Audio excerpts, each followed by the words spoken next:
Lines are one-dimensional, but if you put several lines together in the right way, a second dimension emerges, something more complex than any of the individual lines. Human beings are complex creatures. We make decisions based on a variety of factors: genetics, upbringing, feelings, beliefs, desires, and so on. Much of what we do can't be explained in terms of one specific factor, so one-dimensional explanations of our behavior are often misguided. Take jihad. What causes jihad? Is it poverty? If so, shouldn't we see jihad among all poor people, whether Muslim or not? Is Islam the cause? If it were, wouldn't everyone who believes in Islam be a jihadist? One-dimensional explanations won't help us understand jihad because it isn't the result of one factor. It's the result of three. If you're missing any of the three factors, the new dimension doesn't emerge. But when all three come together, they form what we'll call the jihad triangle. First factor, belief in Islam. To become a jihadist, you have to believe that there is no God but Allah, that Muhammad is his messenger, and that you have access to the commands of Allah and Muhammad. Islam is foundational because if you don't believe in Allah, you're not going to wage jihad for him. You might fight for other things, but it won't be jihad. Second factor, knowledge of what Islam commands.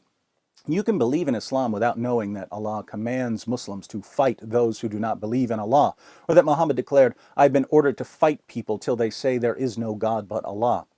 When I quote these passages to westernized Muslims, they generally have no clue what I'm talking about, even though I'm quoting Allah and Muhammad. But the jihadist is familiar with these kinds of passages, so jihadists aren't merely Muslims. They're Muslims who know that they've been commanded to violently subjugate unbelievers. Third factor, obedience. The world is filled with people who choose the path of least resistance, people who do whatever makes them feel most comfortable. But some people are wired differently. They are willing to do whatever they believe is right, regardless of the consequences. You can kill them, they won't back down. This character trait, when combined with certain noble values, gives rise to heroes, men and women who will lay down their lives to help others. But when it's combined with belief in Islam and knowledge of Allah's commands, it results in obedience and a willingness to fight the unbelievers and the hypocrites and be unyielding to them. So belief in Islam by itself doesn't produce jihad. Knowledge of what Islam teaches by itself doesn't produce jihad. Obedience by itself doesn't produce jihad. Any two of these factors combined without the third won't produce jihad. You can believe in Islam and be thoroughly willing to obey Allah as long as you don't know that He commands you to wage jihad. You can believe in Islam and know that Allah commands you to wage jihad as long as obeying Allah isn't a priority. You can know what Allah commands and be the sort of person who's willing to lay down his life for what he believes, as long as you don't believe in Islam. Once we understand that the triangle requires all three sides, we can start to answer some of the more common questions about Islam and violence. For instance, we often hear the question, if Islam is violent, why are there so many peaceful Muslims? Well, most Muslims in the West only have one of the three sides. They have belief in Islam, but they don't know what Islam teaches, and even if you tell them what Islam teaches, they're not going to obey if it's something they don't like. My conversations with westernized Muslims usually go something like this. The Muslim says, "Islam is a religion of peace." I respond by quoting a bunch of passages from the Quran. Then the Muslim says, "You're ignoring the context," so I take him through the context. At that point, he calls me an Islamophobe and says there's no point in talking to me. Notice, even when the commands and the context are spread out in front of them, many Muslims simply will not obey. They'll always be one side shy of a triangle.